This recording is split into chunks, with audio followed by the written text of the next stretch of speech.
The Hole in the Ark.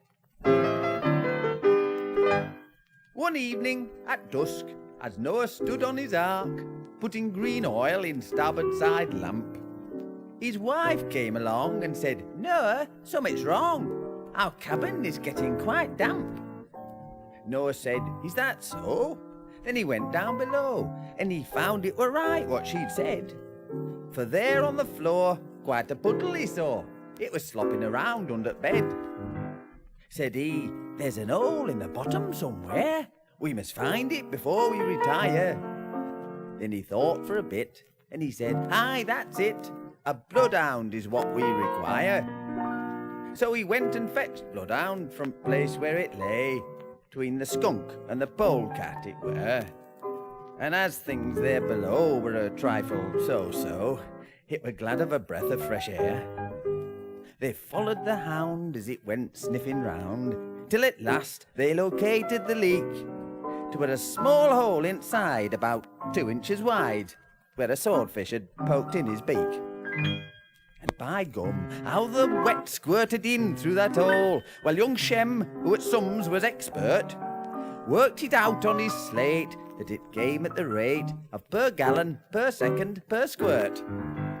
The bloodhound tried hard to keep water in check by lapping it up with his tongue, but it came in so fast through that hole that at last he shoved in his nose for a bung.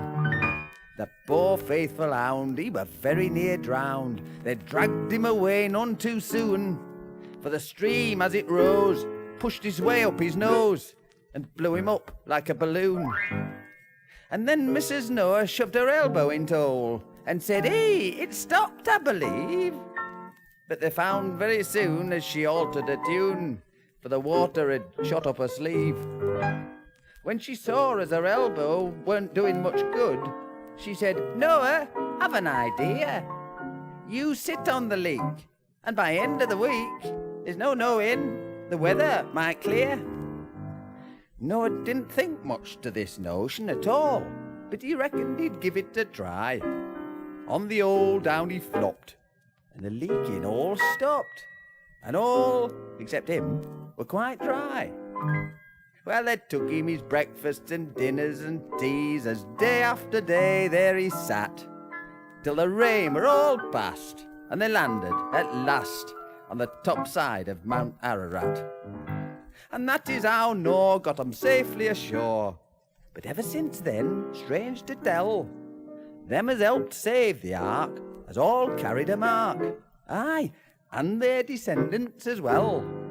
That's why dog has cold nose, ladies has cold elbows, and you'll also find, if you enquire, that's why a man takes his coat tails in his hand and stands with his back to the fire.